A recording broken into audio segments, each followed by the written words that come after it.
This week, a lecture on designing African American monuments with Walter Hood, a professor and former chair of landscape architecture at the University of California.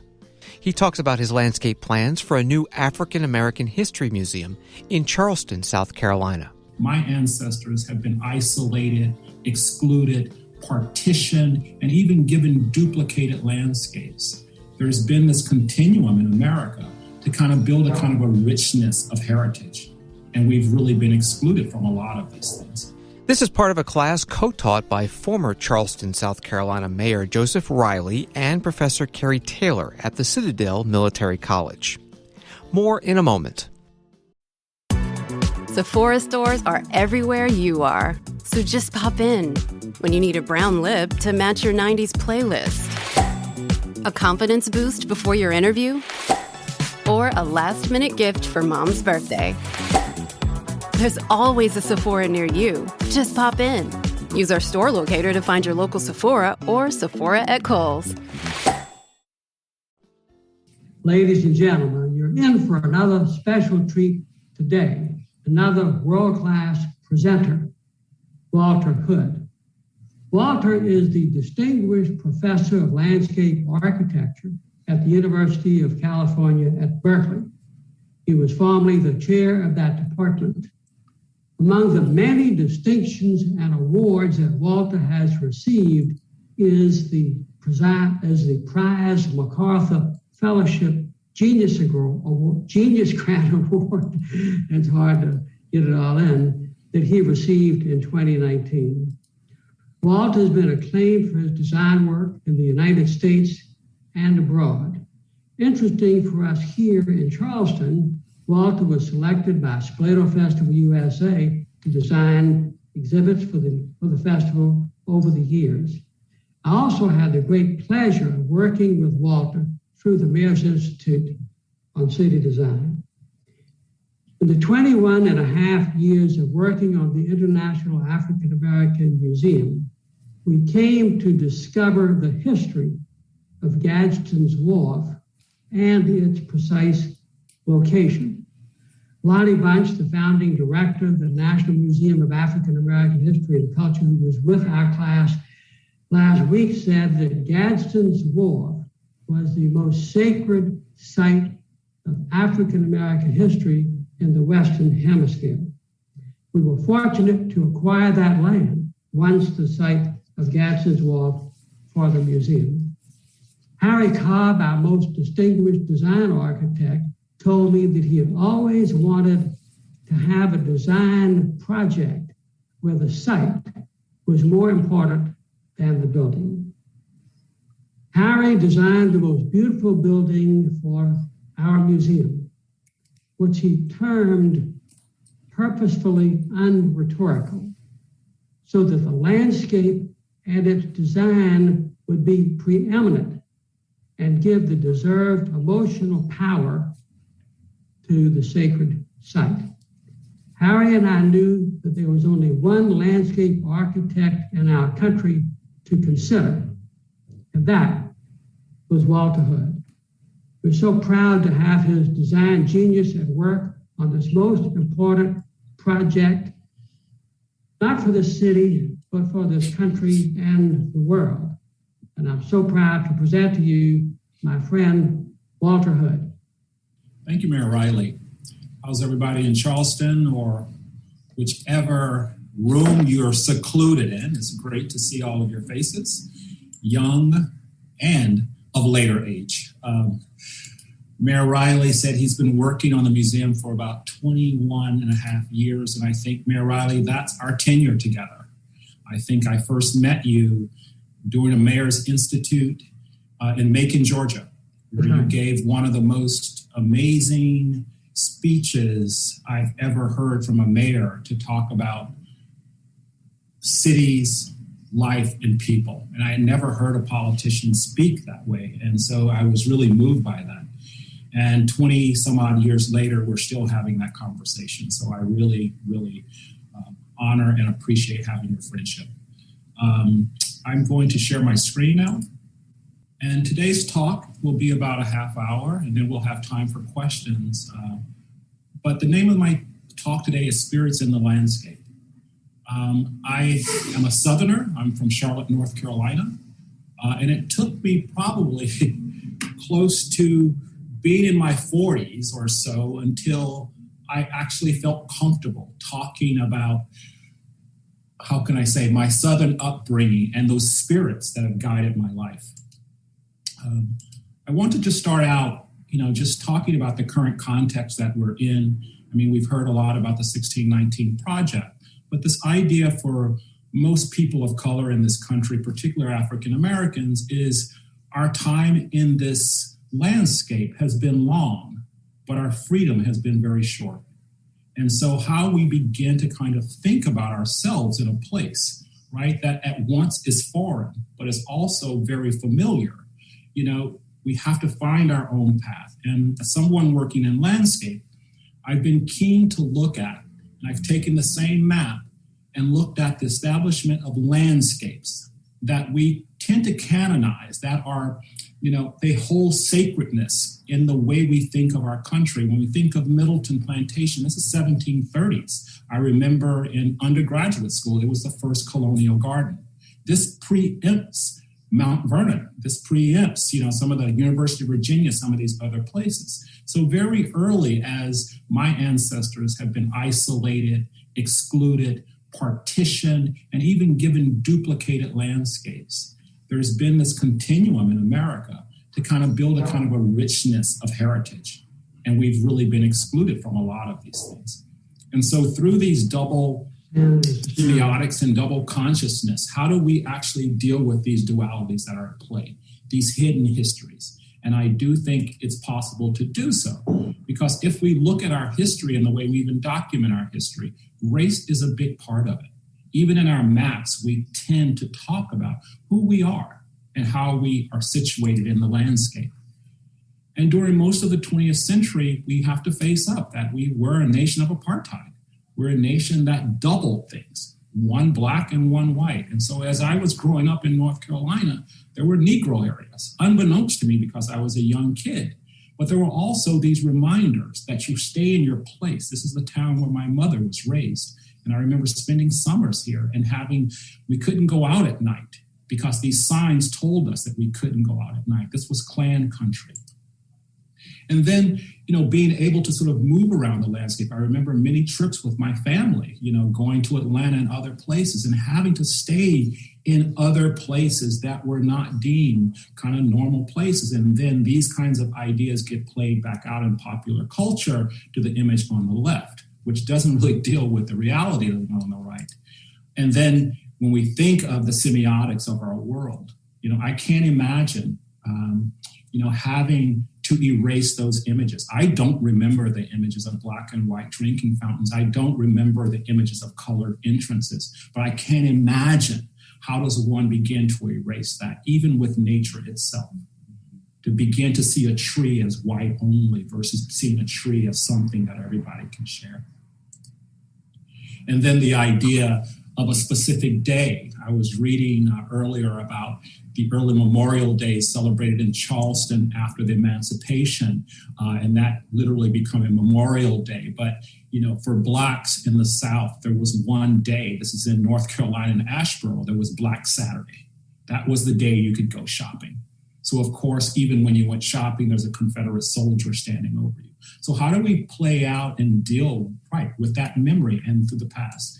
And I do think that there's a spirituality that we can begin to think about, because we didn't make this landscape that we see and that we always project that we belong to. We were actually put in these places. And then we somehow tend to be aghast when we have these issues, that inflame from the 60s to the 80s to the 90s to the 2000s, where people are asking for, civil liberties. They're asking for protection. And so when last year during the George Floyd moment where we saw Black landscapes matter just being pasted across the street, in a way, this was another wake-up call, but it's not the first wake-up call. And so how do we continually begin to kind of think about these things? And it made me dwell back on my childhood growing up in Charlotte. And I remember in high school that they put in a Pomodoro downtown. And this Pomodoro was this modern sculpture. And we were like, what is this sculpture? And then I read later what the structure actually meant. And Pomodoro, this Italian futurist, was really talking about the future, right? This, how can the future of Charlotte be, how can I say, unmitigated and new? And so he used this kind of futurist symbol. And this lasted for about 25 or 30 years. And recently I was back in Charlotte, I'm working there, and I noticed that they had changed that entire kind of introduction to the city with this new set of images. And it was installed in 1995. And you have to remember, Charlotte was settled in 1750 and incorporated in 1768. And I wondered, who was that black guy? I mean, why was there a black guy in the middle of town? There wasn't a black guy in the middle of town when I was raised. And it turns out that he's depicting the railroad. And so going back and looking, did North Carolina have slaves? Was this a free man? I mean, why in 95 did we choose to depict this history? And I would argue this is the ostensible past, how cities really reclaim the history and want to rewrite the narrative. And in Charleston, as I've noticed from your reading list, you've seen a lot of this, right? From the early parts of the 20th century to changing the narrative of the Civil War. And how do you actually allow for the history, right, of Blacks to be present alongside the history of whites? I mentioned that Mayor Riley, I met him in Macon, Georgia, and this is a project that I won a competition for. And this is like 1998, 1999. That's the Daughters of the Confederacy. We cleaned it off. We made a set of yards that talked about a kind of a blue collar, relationship. But we wanted people to see the obelisk because it was hidden. And we wanted to make it more visible. So we made fountains to go around it. And then I placed cotton bales next to it. And I wanted there to be this, tension between this fiction of the Daughters of the Confederacy and this reality of this place being a place that stored cotton. Now, this is 20 years ago, and people were, somewhat abstractly not interested in this idea. I was actually black-faced at the club. I'm trying to remember who was the mayor at the time, who's now was a senator, but he sent me letters that, Walter, you're being portrayed, in blackface with a mop hanging over your head as this kind of radical guy from California coming to talk about making yards. In the last year, people have asked for that statue to actually come down. So in a way, this was a prelude to the moment that we're going through now. So in Charleston, then we have, I think, this moment where these new semiotics are beginning to challenge how we actually think about ourselves. We have Mr. Vesey on the right, and we have the bench by the road on the left. And these are two new things. And as I was reading this piece this morning, they're not in, the central part of Charleston. They're in sites, whether at the racetrack or whether out at Fort Moultrie. They're in these kind of spaces that we don't see every day. And I tend to argue that we need more places and spaces that we actually visit every day, that we see every day, so that we have a way to recollect and our spirits are with us all the time, that our spirits are not just pushed off to the sides, but they're actually with us daily. And how we might do that, I'm going to show you a few projects that begin to kind of tease at this idea. This first one is the Catherine Foster Homestead in Charlottesville, Virginia.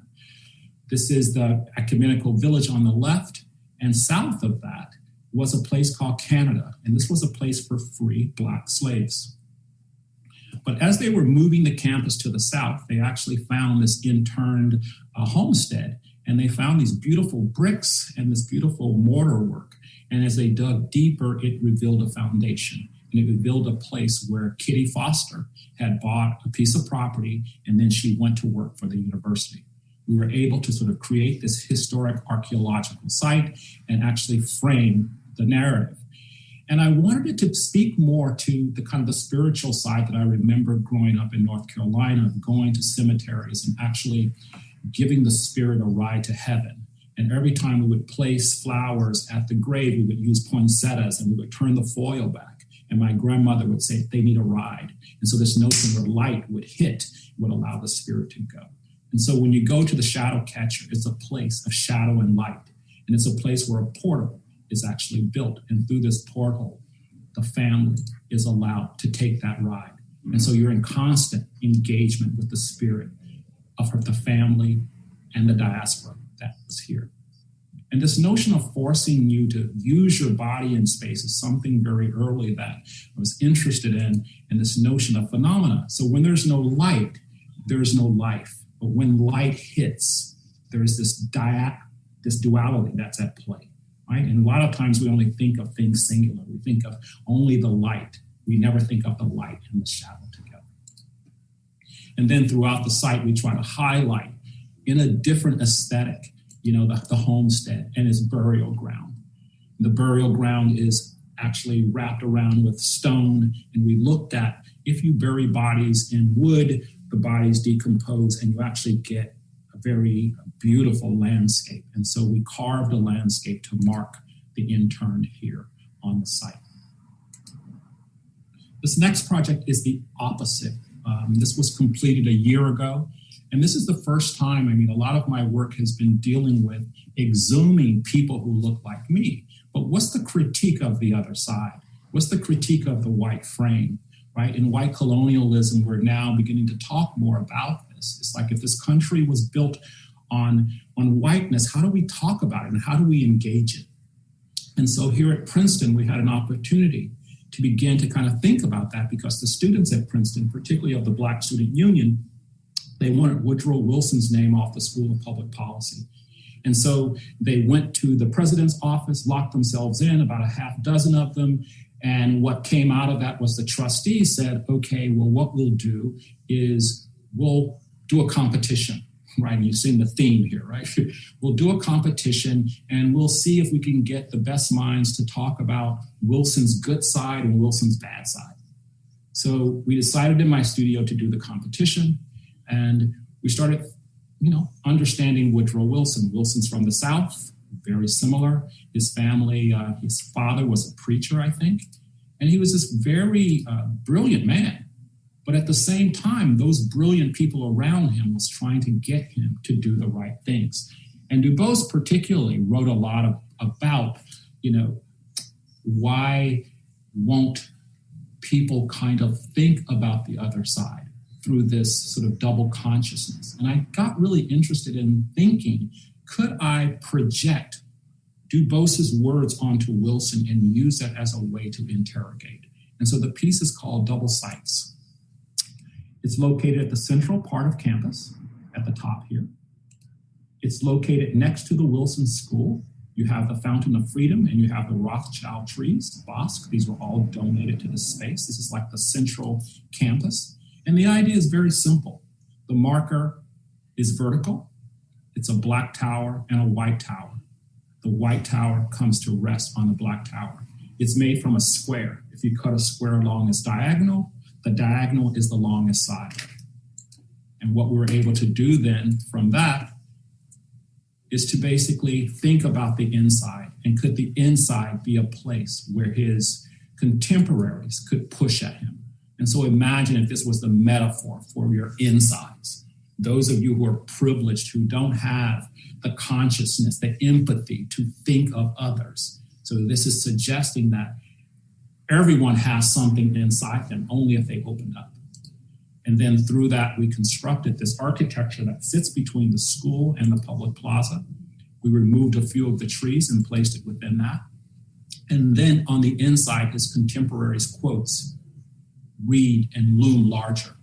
Everyone from Trotter to James Weldon Johnson to W.E.B. Du Bois, who's asking Wilson to do the right thing. And as we were making this project, I was struck by the current cultural context that we were in the last 4 years, where everyone spoke of a certain person, that he would change. He's going to do the right thing. He's going to do the right. His consciousness was open up, and we know that none of that manifests. And so this idea of then taking Wilson's contributions and some of the negativities, and we posted them on the outside in the smaller context. And so when you walk into the piece, you now are face to face with his contemporaries, and Wilson is marginalized to the outside. And also along the inside is reflection, and it's reflecting you. And so you become one of those who are pushing, right, for righteousness. And a funny thing happened on the way to making this memorial or a commemorative piece. The Black Student Union still pushed to get Wilson's name off the school, even after this was erected. On opening day, the president came out and unveiled it. And within a year, the communication continued. And this past summer, one of the trustees came out and read something on the outside of the piece and voted to remove his name. And whether this piece is something that's temporary, we think that it's done its job in showing, in giving, a new kind of imagery to the site, not through a personal marginalization, but through the contemporaries who consistently are articulating, right, for a better world and a better place.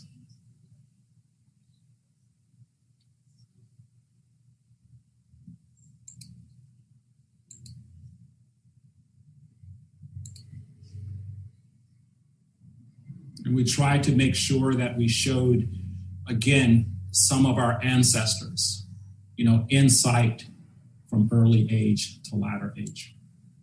And then at night, the inside is aglow, and those words speak more powerfully at night. How long must women wait for liberty? Mr. President, what will become of women's suffrage? And what's also unexpected to the piece was the reflective quality of it. So as you move around, the piece is actually reflecting the context, right? Which again is creating those double sights so that you're constantly part of that doubling.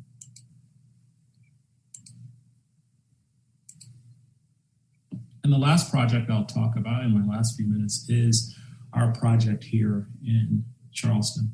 As Mayor Riley said, my introduction to Charleston is through Spoleto.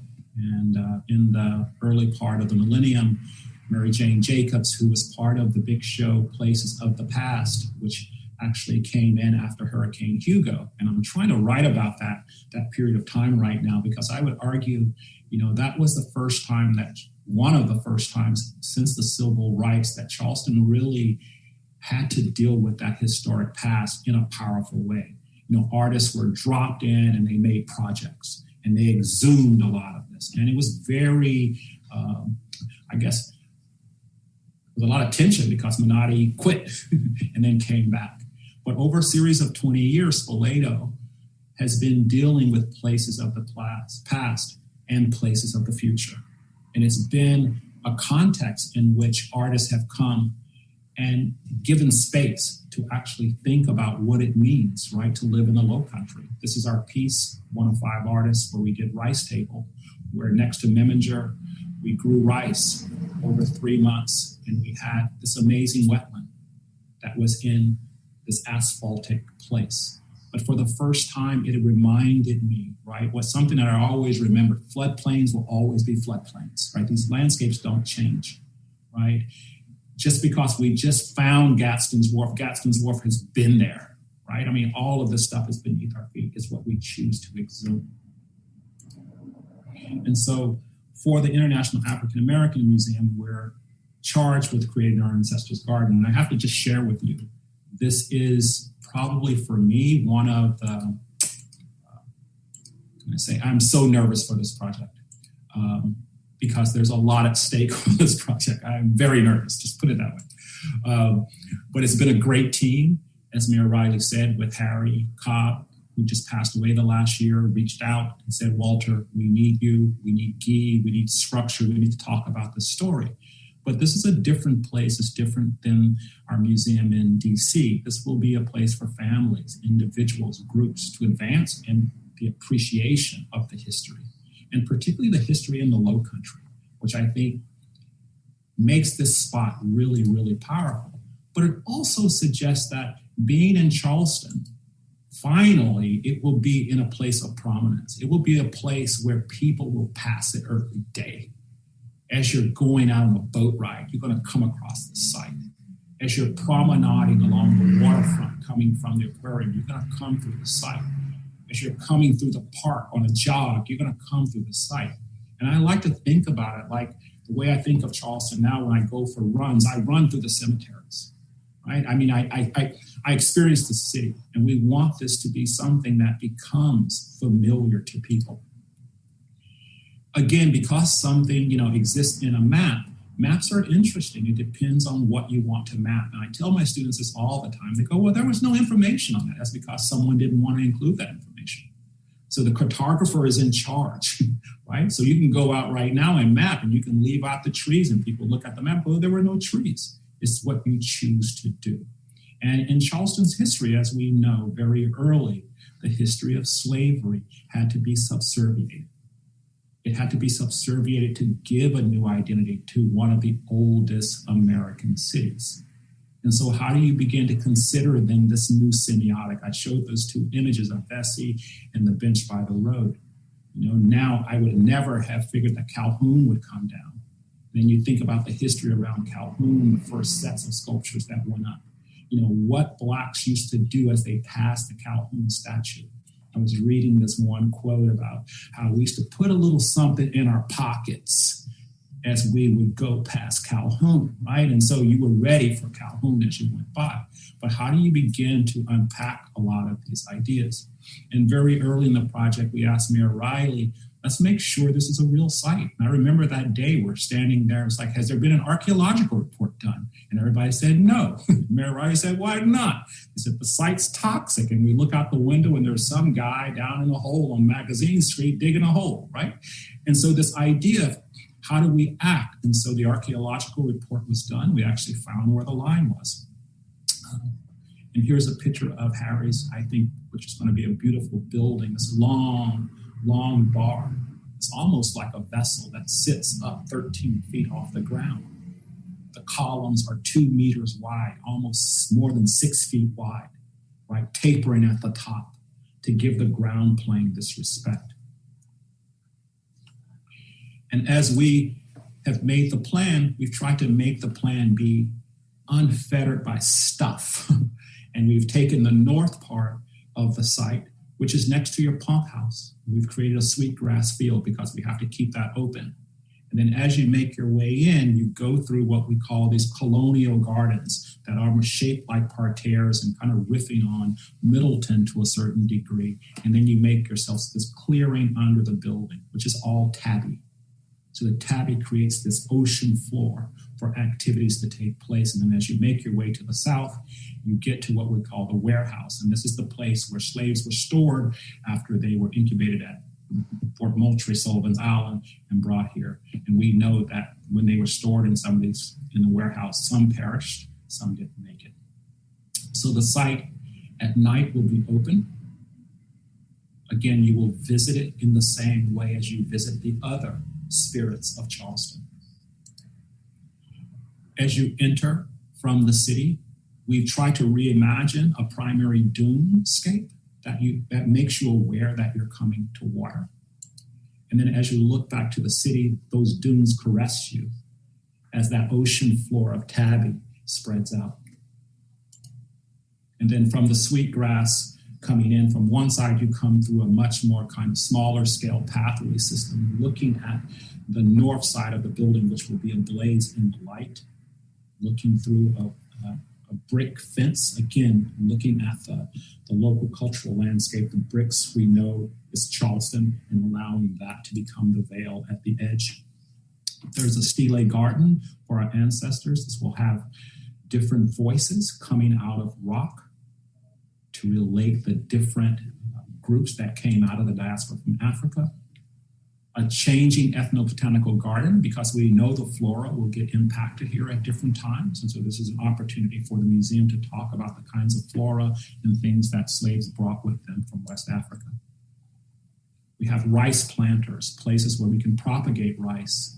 You know, what we learned very early from Rice Table, this notion of having ritual somehow find its way, and also having program to talk about those qualities of botanics. And then looking back to the south towards the warehouse, we've built a wall, and I think the quote now will be Maya Angelou's,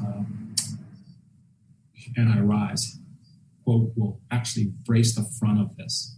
And so as you make your way over to the warehouse, in between this long boardwalk that looks back to the Atlantic, we have a set of kneeling figures that are inspired from the Rice Negroes pamphlet over at Fort Moultrie.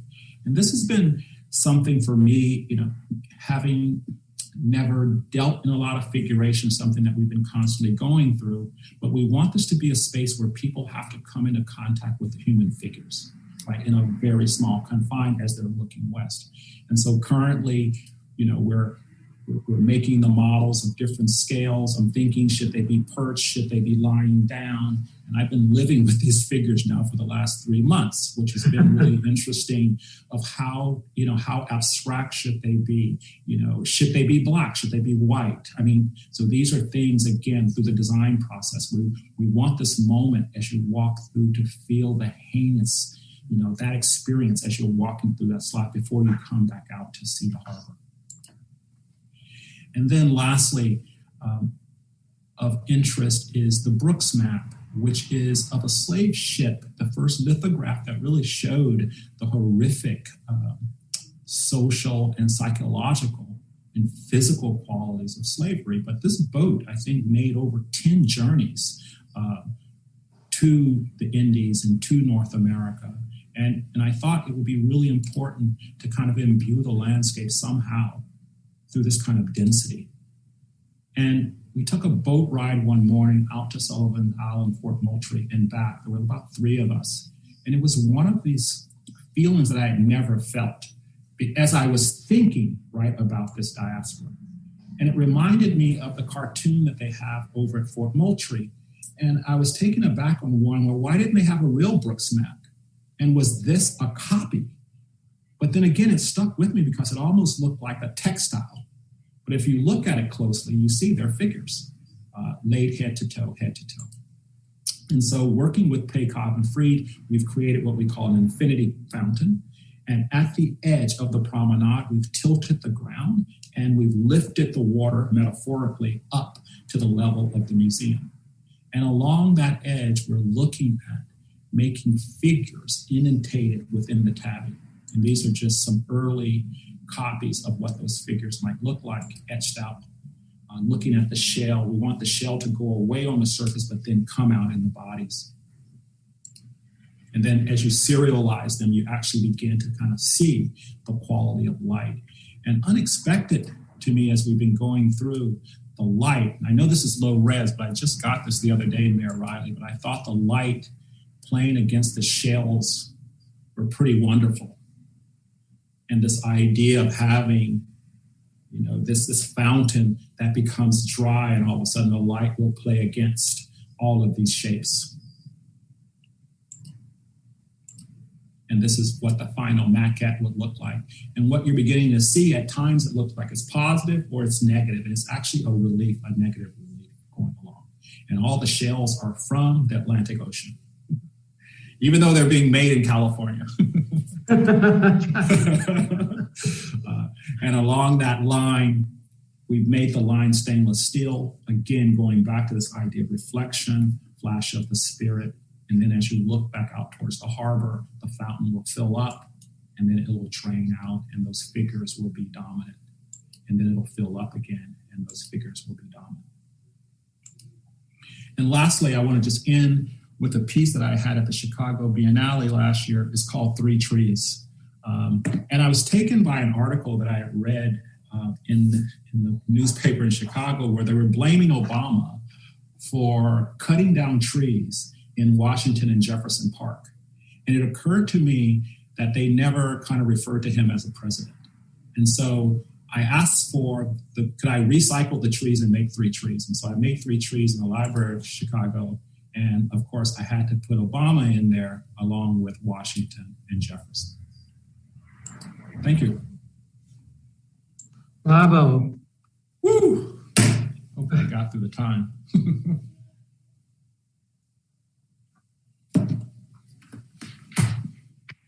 So I'm done.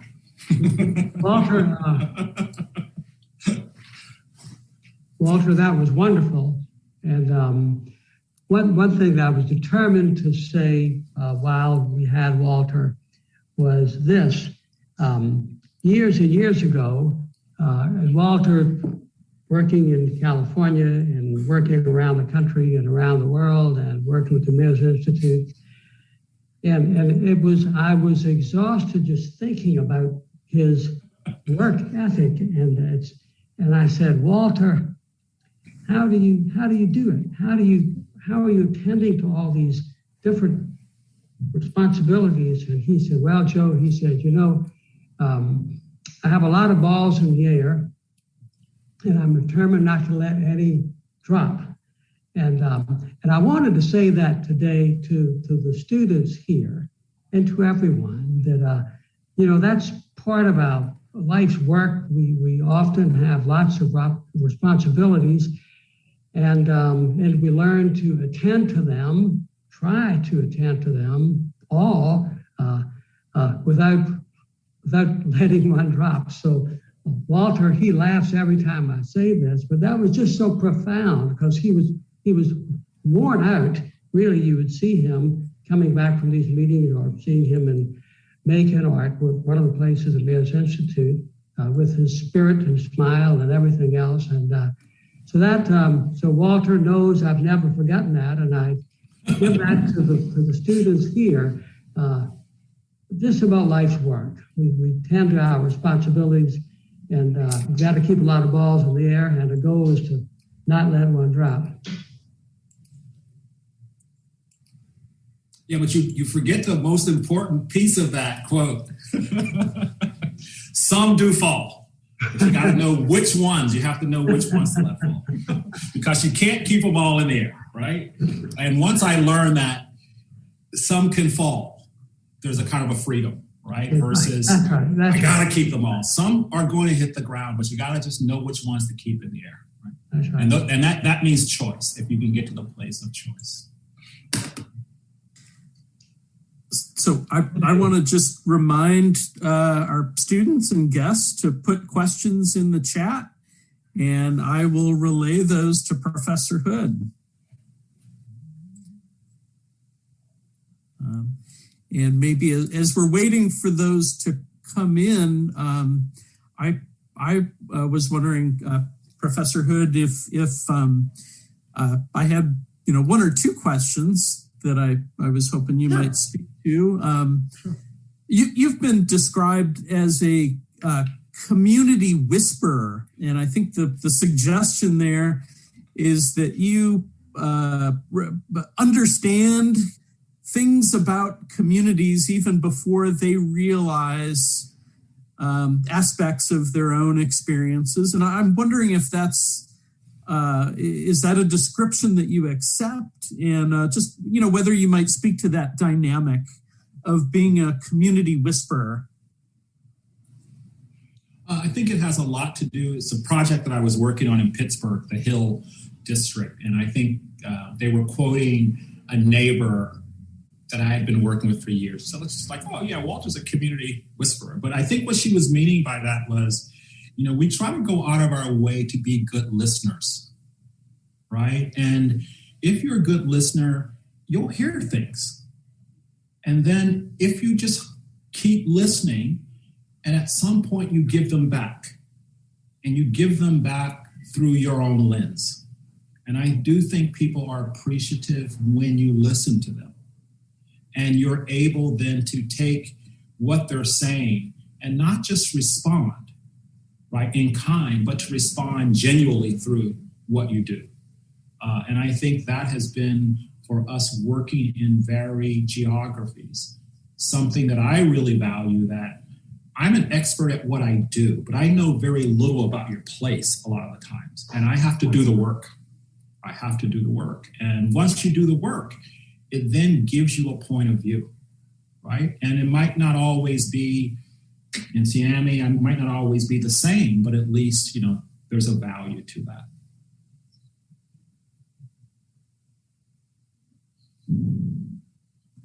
Okay, I see questions. Yeah, we have a question here from Priscilla Shumway, who would like you to comment on, I guess, the mechanics of the pool. Will the water fill up and drain by the tide, or is that a man-made mechanism?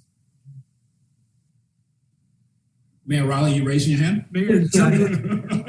It's man-made because it really has a few inches of water. So if we waited for 6 hours of the tide, it would be very little movement. So it's and I don't know if they've worked out the correct timing yet, but it will be enough that you will notice it. But there will be some dynamism in there that would be very beautiful. And in fountains like this, it's basically a small bit of water that's filling up. That's just washing over. So, and that's why they're called infinity fountains. And so, on a hot day, someone might stick their feet in. But again, it's one of those things where we think the image is going to force a different ritual. I think it'll be between 60 and 90 minutes for the entire thing to fill up, swell down. But there will always be water in the piece because it's tilted. And so sometimes the head will have a little puddle and sometimes the feet will have a little puddle. And that's where the reflective quality comes in. I'm exhausted as well. Bob Brannon would like to know whether you're currently working on projects in Charlotte. Yeah, I'm working on the Discovery Place Museum, which is in Freedom Park. And again, it's one of those places where as a kid, I went and then coming back, and having to redesign it and redesigning actually a tree canopy so people can actually walk through the forest, which I'm really excited by.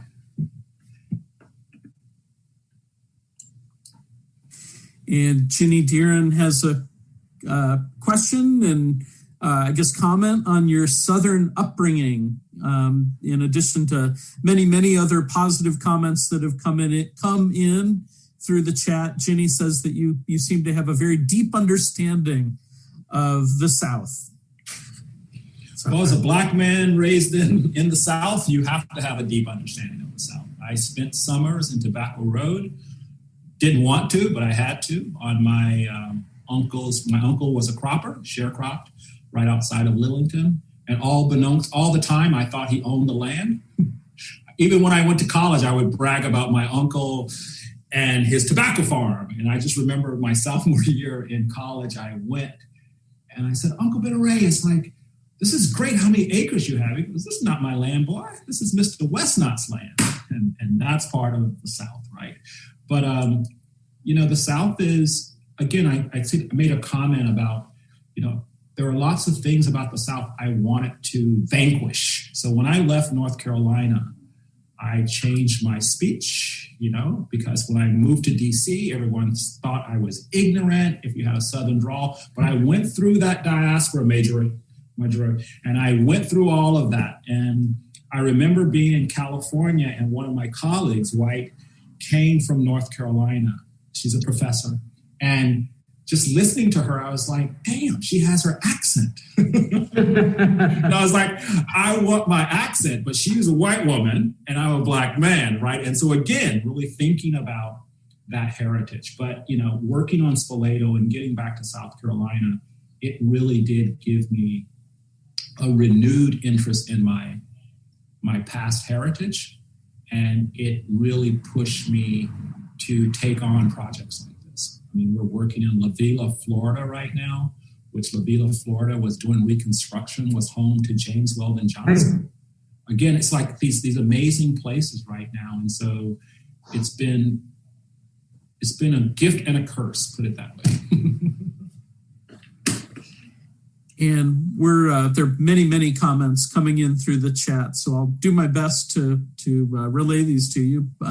Tyler Mitchell, who's one of our excellent students in the class, asks about the ways in which you've developed and the ways in which your imagination may have broadened since working on the International African American Museum. How have you developed as an architect? Freedom. I would say the biggest has been freedom. I was taken by the board decision to call me one day and say, would I take on the Ancestors Garden? This was not something that was part of the original brief of the project. This is something that came out of, our working together and taking that on. It was challenging, but it also was empowering. And I think since it has pushed me to kind of think that we can be more audacious in the landscape, in representation. We can begin to put other narratives out there. I mean, Blacks in America, we're not one large diaphanous thing. We're many things, right? And I think the project for me is allowing me to be many things that I thought I could never be. And so I think projects like this allow people to come together and share. And I really appreciate this opportunity to have people like Harry Cobb and people like Mayor Riley that allow you to do what it is you do. In many projects, people won't let you do what you do. I'll just put it that way. That's why I wanted to show the Macon project, which I think is a good touchstone too. There are a couple questions regarding your work process, and if you might say a little bit more about how these projects come together and how you work. Oh, that's hard to say. I mean, right now in COVID, I get up every morning and I make drawings. So, I start every morning making drawings. I paint. Those are paintings behind me. I try to build a context around me in which, things can come out. Right now I'm working on 3 books and being able to write and read. And it's really, trying to find your Renaissance. And I do think if you can get a little writing in every day, if you can get a little music in every day, if you can get a little design in every day, I think you start to have this conversation, right, with culture. And these are things that, I've never really had the space to do, but this past year has given me the space. And in a way, it's a new way of working, right? That I want these things daily now. I don't go to my office. It used to be I would go to my office where I have 15 people, you deal with all of that. And in a way, it's this kind of freedom now to put the work out there, but I can be with myself a little bit more. I'm going to collapse a couple questions here. There were one student was wondering about if you might say a little bit more about the influence of older family members on your work, and then looking forward, what will be the legacies of your work for succeeding generations? The older generation. My mother died when I was very young, I think when I was 8. So my grandmother raised me a lot of the time. So there is a kind of southernness to that, right? Intergenerational. I was just I was listening to Brian Stevenson last weekend. He was talking about his grandmother. I think people of my generation, we talk about our grandmother, we talk about our elders. They had, these big influences in our lives. And I even think back to the committee that we had, some of the elders, when we first presented the idea of the figures. I remember one of the comments, I don't know who said, she said, we can't have people stepping on bodies, right? And it's like, wow, and so again, listening to that, so we put in a bridge. So that's where the bridge came from. And so again, these kind of responses, whether it's a whisper or whatever, but this just makes the work better. The more voices I think you can pull into the work, the more the work begins to live not only through you, but it lives through, right, the community to a certain degree. In terms of the legacy of the museum, or how do you hope your work holds up 50 years from now? What should we take from your work, in 50 years? Well, this is the wonderful thing about landscape, unlike architecture. Landscape is in constant transformation, right? And I would like the contributions to be that, the work kind of speaks for itself. I can't be the person to project 50 years from now. I mean, I want to make work. I want to put it out there. And I do want the work to be consumed. I mean, I don't mean it in a popular way. I want people to find space in the work. And if anything, it's like there are these spaces that I can go to and I get to feel something different. I get to see something different. I get to hear something different. And as of late, I've been thinking a lot about, I think this is the question with America. It's like, how do we push for difference, right? And how do we celebrate difference? Because colonialism celebrates sameness. It wants to keep creating sameness, which means that difference is always kind of shunned. And diversity just becomes a kind of a medium to deal with sameness. Right? Diversity is just like, I just have a few, they're just not different. But difference is different, right? And I do think, for someone walking, for a white person walking in front of the Vesey statue, they should see it as different, just as someone walking in front of the Calhoun statue saw it as different. And those are things, I think that's part of the experiment in this country that we're not really good at in the experiment, is accepting others and those differences. Because on one hand, people marginalize, and this goes back to the double consciousness. We've had to take on those things. And I always get this question from students alike who are non-Black. They go, well, how do I work with the Black community? And here's a simple answer to that is, I had to figure out how to work with the white community. Right? So it's that simple. I think our lives in this country is actually a way for people to deal with difference. And I think the resiliency, when we talk about resiliency, resiliency are the Aboriginals of this land. They're the ones who are still here. That's resiliency in the face of genocide, to still be here. And again, if you think about our ancestors, I can't imagine being around in the early 20th century and having to deal with the possibility of getting tied up and hung from a tree, right? But what do people feel like in the 60s? If they're looking back, they're going to go out and march, and they know that you're going to get strung up or shot, but they did it anyway, right? And so I do think that, this experiment, I do think we have to sort of get to a place where we want to have that conversation. And I'm hoping this new building and the things that are happening in Charleston can actually be a model for the country to a certain degree, because these are hard things. And again, I showed that map very early. This is hard. We've only been at this for about 50 years. We act like we've been trying to do this for 400 years, but hey, we've only been trying it for like 50 years. And even at 50 years, we had to use law to do it. And even using law to do it, you had people pushing back and finding a way to get around the law. And so in a way, we're back where we started 50 years ago, if you think about it, right? And are we willing to enact any new things? We got rid of affirmative action. Affirmative action was not a handout. Affirmative action was a way to get us to live and be together, because we had to be forced to do that. And so we have a lot of work to do, but I think we're moving, at least.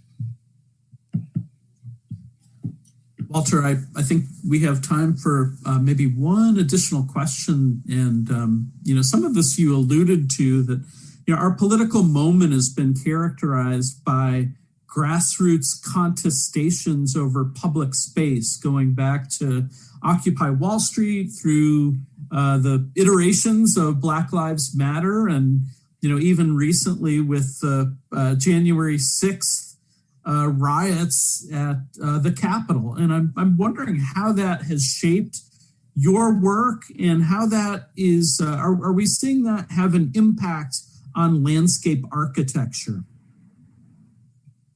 I think we're seeing it have an impact, but I like it to go past painting the street, right? I think the painting the street is an act of the public realm, but, as I was saying earlier, if you look back in the history of Charleston, the public space has always been that place where identity politics and social unrest played out. The early days, post-emancipation, the celebration on January the 1st, or taking the 4th of July as these celebrations, and actually going to Marion Square and these other places and actually, taking over the space. So this is not something new. I think we should be looking back at all of these examples in our history, and why do we keep repeating the same thing, right? Because, because we know where it ends.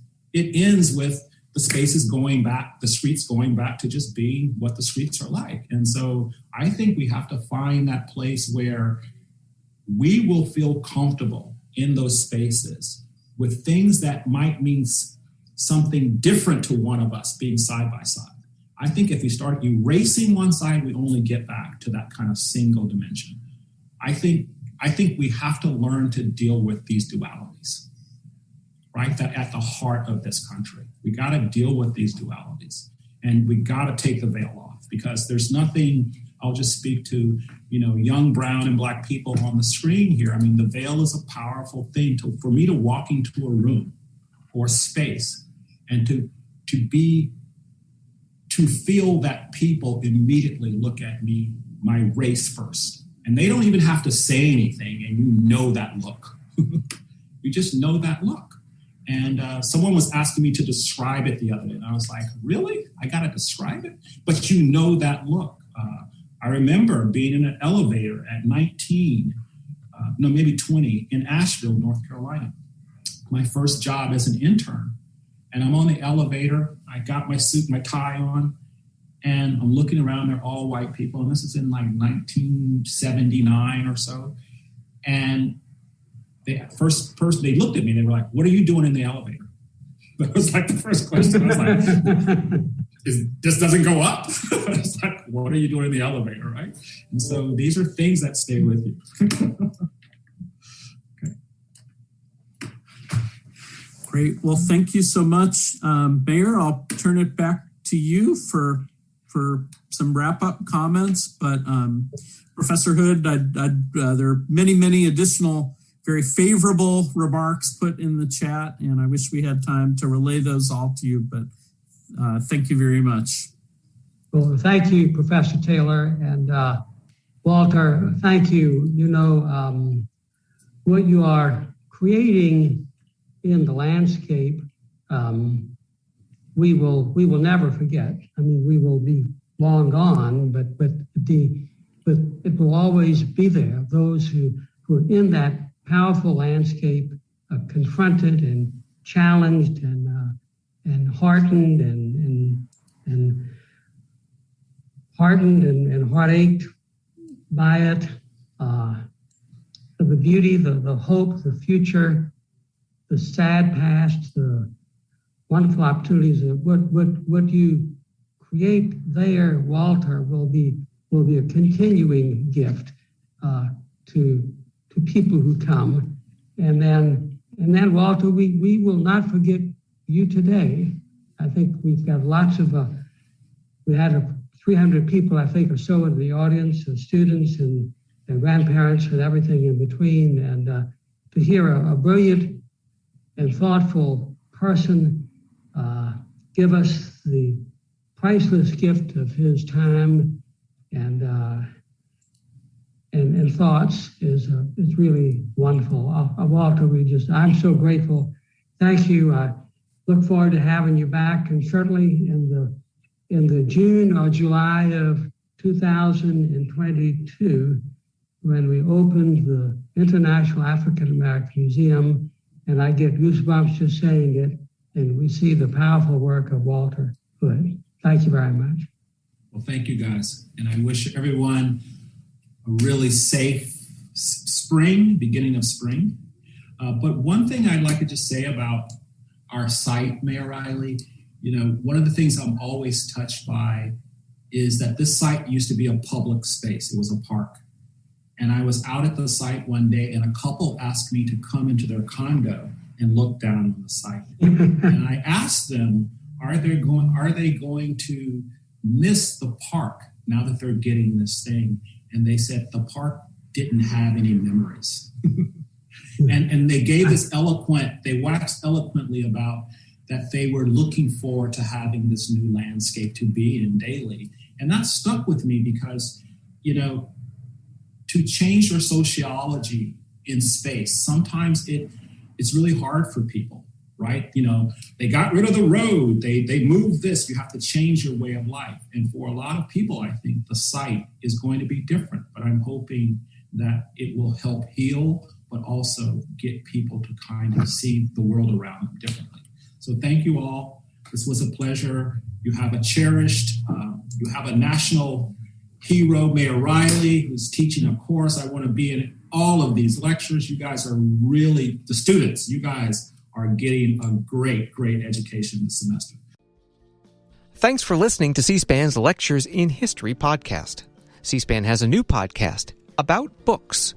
Each episode delves into news about the nonfiction book publishing industry with publishing experts and insiders.